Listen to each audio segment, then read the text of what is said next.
बिस्मिल्लाहिर्रहमानिर्रहीम। नाज़रीन और सामीन अस्सलामु अलैकुम।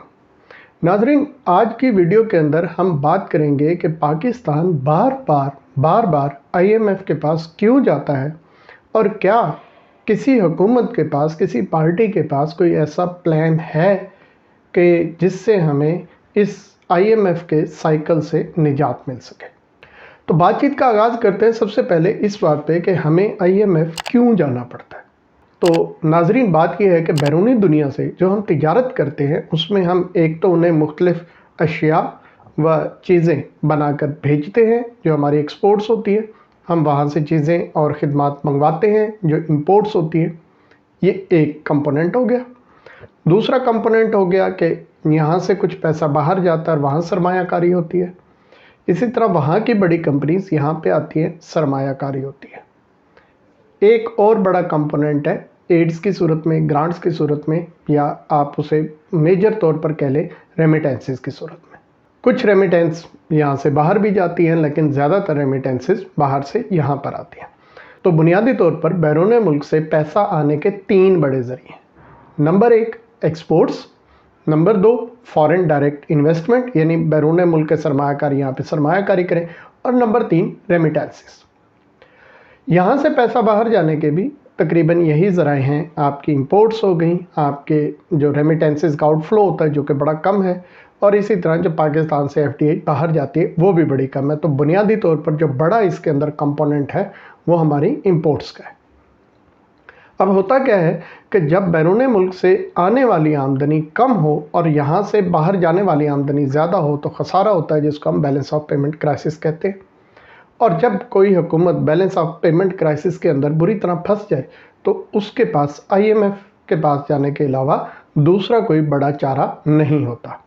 अगर आप IMF के प्रोग्राम में चले जाते हैं तो उससे एक ये भी होता है कि दीगर इदारे जैसे वर्ल्ड बैंक है, एशियन डेवलपमेंट बैंक है और इसके अलावा मुख्तलिफ ममालिक है, वहाँ से भी आपके लिए कर्ज का हसूल निस्बतन आसान हो जाता है।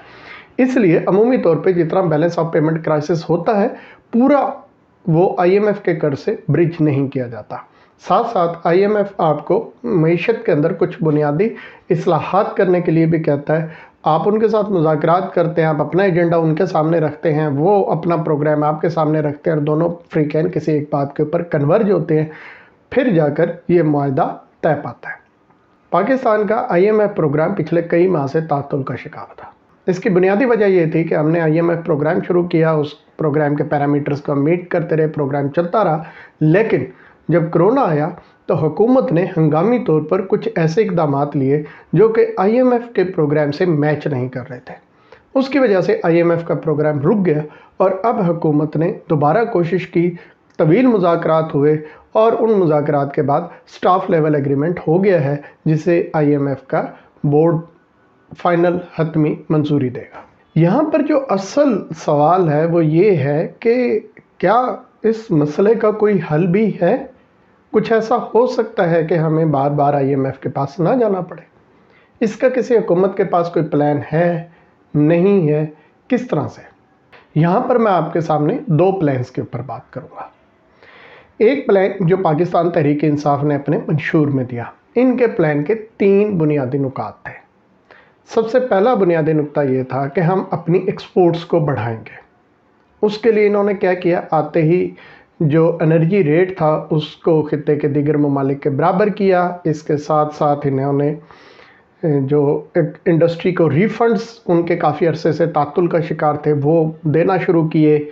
इसके बाद इन्होंने एक्सचेंज रेट को एक्सपोर्ट्स के लिहाज से बेहतर किया। साथ बहुत सारे जो दरामदी इनपुट्स हैं उनके ऊपर टैरिफ को ख़त्म किया, टैरिफ लाइन बेहतर की ताकि इनपुट कॉस्ट कम हो और फिर हम एक्सपोर्ट कर सकें। इन सारे इक़दामात का नताइज हमें थोड़ा सा मिलना शुरू हुए थे कोरोना से पहले। उसके बाद कोरोना आ गया, 3-4 महीने इकॉनमी बंद रही। उसके बाद खैर अल्लाह का फजल हुआ कि हम कोरोना से ज़्यादा मुतासिर नहीं हुए। स्मार्ट लॉकडाउन की जो हमारी स्ट्रेटजी थी वो कामयाब निकली। हुकूमत ने भी रिस्क लिया इंडस्ट्री खोलने का, हमसाया ममालिक की इंडस्ट्रीज़ बंद थी, हमें वो एक बड़ा एडवांटेज मिला और उस एडवांटेज को हमने ग्रैब किया। अल्हम्दुलिल्लाह पिछले साल हमने अपनी तारीख की सबसे ज़्यादा एक्सपोर्ट की और इस दफ़ा हमारा जो एक्सपोर्ट का टारगेट है वो है तकरीबन $38 अरब। लेकिन ये हमारी तारीख का सबसे बड़ा नंबर होगा, लेकिन हमारे मुकाबले में जो खित्ते के दीगर ममालिक हैं वो हमसे कई गुना ज़्यादा एक्सपोर्ट कर रहे हैं। यानी बांग्लादेश की सिर्फ टेक्सटाइल की एक्सपोर्ट्स हमारी कुल एक्सपोर्ट से ज़्यादा है। कुछ दिन पहले एप्टिमा की तरफ से खबर आई थी कि पाकिस्तान में इस वक्त टेक्सटाइल की जो मशीनरी है वो उसके दरामदी लेवल रिकॉर्ड सतह पर है। 100 नई टेक्सटाइल मिल भी लग रही हैं जो कि 2022 के आगाज़ में अपना काम शुरू कर देंगी और यूँ इंशाल्लाह एक काफ़ी अच्छी एक्सपेंशन हमें नज़र आ रही है। इसके साथ साथ हुकूमत ने काफ़ी कोशिश की कि किसी तरह हम IT एक्सपोर्ट्स को बढ़ा सके, बढ़ाया भी है, लेकिन अभी भी हम अपने पोटेंशियल से बहुत पीछे हैं। इसके लिए बार बार मुख्तलिफ लोगों को लाया गया, लेकिन बदकिस्मती से अभी तक कोई बहुत ज़बरदस्त और ठोस प्लान सामने नहीं आ सका। अच्छी खबर अलबत्ता इस हवाले से ये है कि अब पाकिस्तान में इंफॉर्मेशन टेक्नोलॉजी के हवाले से भी स्पेशल इकनॉमिक जोन बनाने का फ़ैसला किया गया है और चीन के साथ CPEC माहदे में इसको भी लिंक अप किया गया। तो उम्मीद की जा रही है कि शायद आने वाले दिनों में कुछ मज़ीद बेहतर प्लान सामने आ जाए। हुकूमत साथ क्या कर रही है, नई मार्केट्स की तलाश कर रही है। मिसाल के तौर पर अफ्रीकन मार्केट को हम एक्सप्लोर करने की कोशिश कर रहे हैं। इसी तरह कुछ नई प्रोडक्ट्स ऐड करने की कोशिश हो रही है, जैसे कि मोबाइल फ़ोन एक्सपोर्ट, जो कि हमने थोड़ी सी स्टार्ट की है, लेकिन अभी इसके अंदर बहुत रूम है और इंशाल्लाह हम इसमें मज़ीद बेहतर करेंगे। Science and technology related products की एक्सपोर्ट के ऊपर भी थोड़ी सी तवज्जो दी गई, लेकिन अभी उसके बहुत ज़्यादा बेहतर नताइज नहीं निकले। इसके अलावा एक और बहुत बड़ी मार्केट जो पहले हमने एक्सप्लोर नहीं की थी वो है हलाल आइटम्स की मार्केट। तो पाकिस्तान के तकरीबन 10 के करीब स्लॉटर हाउसेस को मुख्तलिफ ममालिक की तरफ से क्लियरेंस मिल गई है, तो हम वहाँ से अपना गोश्त एक्सपोर्ट कर सकेंगे। लेकिन हलाल मार्केट का जो ओवरऑल साइज़ है दुनिया में वो बहुत बड़ा है। उसमें गोश्त के अलावा और खाने पीने की अशिया के अलावा और भी बहुत सारी चीज़ें हैं। यहाँ पर भी कुछ तवज्जो दी गई है, लेकिन जितनी देनी चाहिए थी उतनी नहीं दी गई। अभी बहुत पोटेंशियल है। इसके साथ साथ यूरोपियन जो मार्केट है, जिसको हम पहले ही, जहाँ पर हम मुख्तलिफ अपनी अशिया बरामद कर रहे हैं, उधर भी अभी हम अपने पोटेंशियल से काफ़ी पीछे और अभी बहुत बेहतरी की गुंजाइश है। तो वहाँ पर भी हुकूमत को अपनी कोशिशें तेज़ करनी होगी। लेकिन इस सब के साथ साथ जो ज़रूरत है वो ये है कि हम वैल्यू एडेड प्रोडक्ट्स की तरफ जाएँ।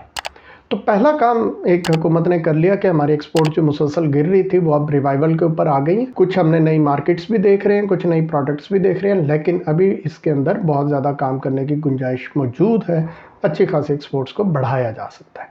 तो किसी हद तक हुकूमत ने काम किया और किसी हद तक मज़ीद आगे हम देखने की कोशिश करें। इसके बाद दूसरा एरिया जो इन्होंने आइडेंटिफाई किया था वो था सियाहत। गैर मुल्की सियाह जब हमारे यहाँ आएंगे तो वहाँ से वो अपनी फ़ॉरेन करेंसी लेके आएंगे और इससे भी हमारे पास फ़ॉरेन अर्निंग बेहतर होगी।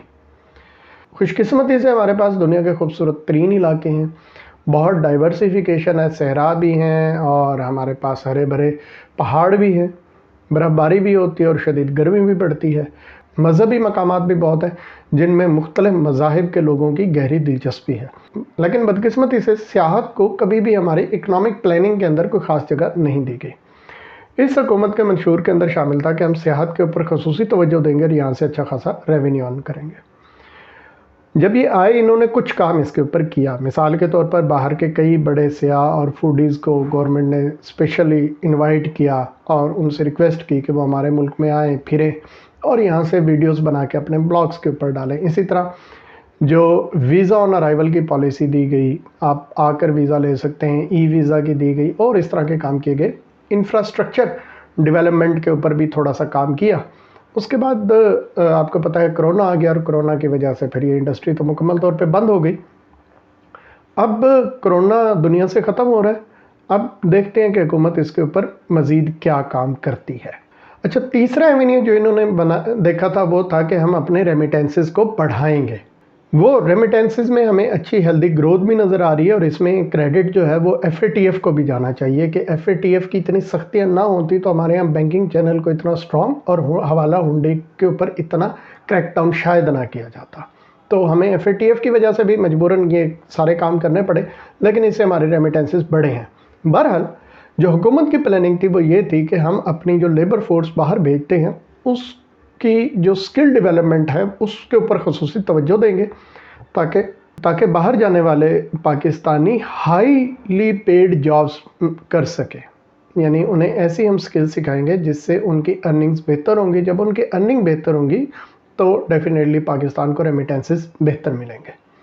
इसके ऊपर फेडरल गवर्नमेंट ने कुछ काम ज़रूर किया है, आईटी स्किल्स के ऊपर ख़ास तौर पर उनकी तवज्जो रही है, लेकिन यहाँ पर जो चीज़ मिस की गई है वो ये है कि यही स्किल डेवलपमेंट प्रोग्राम सिर्फ आईटी सेक्टर के अलावा दीगर स्किल्स में भी किया जाता और इसमें सूबाई हुकूमतों को और जो सूबाई पॉलिटेक्निकल इंस्टीट्यूट्स है इनको ऑन बोर्ड लिया जाता। सबसे पहले इनकी लैब अपग्रेड की जाती, फिर इनको सिलेबस अपग्रेड किया जाता, इनके ट्रेनिंग मैनुअल्स को बेहतर बनाया जाता और इनके थ्रू अगर हम लेबर फोर्स की ट्रेनिंग करते तो वो हमारी जो इंडस्ट्री है इसके भी लिए भी मुफीद होती, बैरून मुल्क जाने वालों के लिए भी बेहतर होती और उसके नताइज कई गुना ज़्यादा बेहतर आते।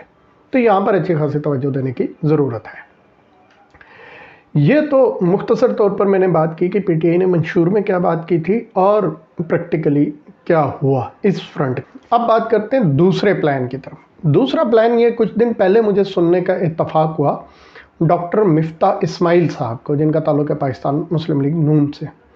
उन्होंने अपनी ज़ाती हैसियत में एक जगह पर वो बात कर रहे थे और उन्होंने काफ़ी अच्छी बातें की। जो उनकी बातों का लुब्बे लुबाब ये था कि हमारे यहाँ जब भी एक्सपोर्ट्स बढ़ाने की बात की जाती है, इंडस्ट्रियलाइजेशन की बात की जाती है, तो हम जो सब्सिडीज़ होती हैं, अमरात होती हैं, वो देते हैं हम इंडस्ट्रियलिस्ट को। उनकी पैदावार बढ़ती है, उनको कीमतें अच्छी मिलती हैं, उनके पास पैसा ज़्यादा आता है, लेकिन वो पैसा ट्रिकल डाउन नहीं हो पाता, यानी मुलाजमीन की सैलरी उस लिहाज से नहीं बढ़ती, इन्वेस्टमेंट्स उस लिहाज से नहीं बढ़ती, बल्कि कंजम्पशन बढ़ जाती है। वो ये जो लोग हैं इनकी जो कंजम्पशन बास्केट है, जो चीज़ें ये इस्तेमाल करते हैं, उसके अंदर ज़्यादा हिस्सा है इम्पोर्टेड गुड्स का।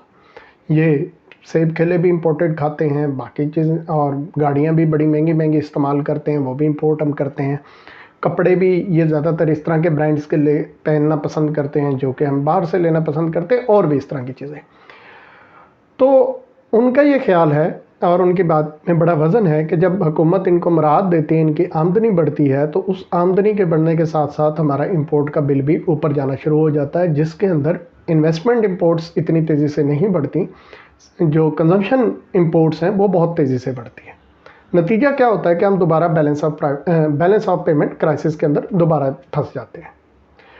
उन्होंने ये तजवीज़ किया कि मौजूदा IMF प्रोग्राम जब हम मुकम्मल कर लें तो उसके बाद हम क्या करें, हम फोकस करें कि हमने जो सब्सिडीज़ देनी है, जो इंसेंटिव्स देने हैं, वो देने हमने अपने SMEs को और किसान को, क्योंकि जो ये SMEs हैं, किसान हैं, कम आमदनी वाले लोग हैं, इनकी जो कंजम्पशन बास्केट है इसके अंदर जो ज़्यादातर अशिया हैं वो मकामी तौर पर पैदा होने वाली चीज़ें हैं।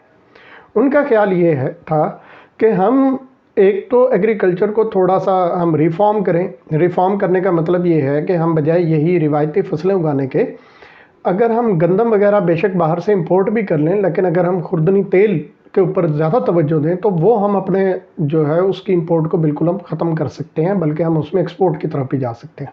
उसका बिल काफ़ी ज़्यादा है।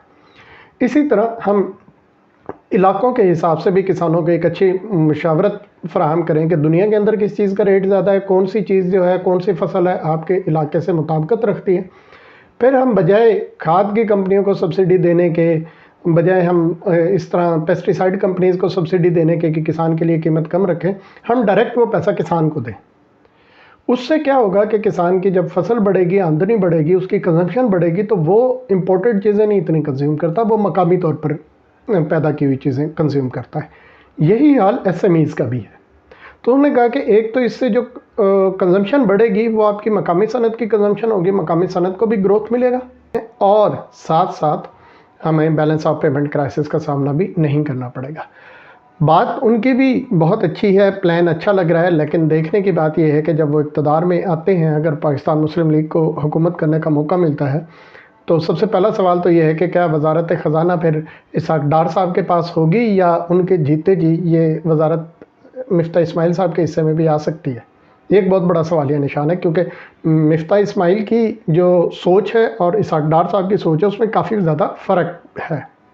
दूसरी बात ये भी देखने की होगी कि तब वो अपनी इन इकनॉमिक पॉलिसीज़ पे किस तरह से अमल दरामद कर पाते हैं, नहीं कर पाते, एग्जीक्यूशन क्या होती है, क्या नहीं होती, ये भी एक बार हल देखने की चीज़ होगी जिसका हम बेहतर तौर पर एनालिसिस कर सकेंगे। आज के लिए इतना बहुत है। इंशाल्लाह फिर आपसे अगली किसी वीडियो में मुलाकात होगी किसी नए इशू के साथ। اپنا خیال رکھیے گا، اجازت دیجیے،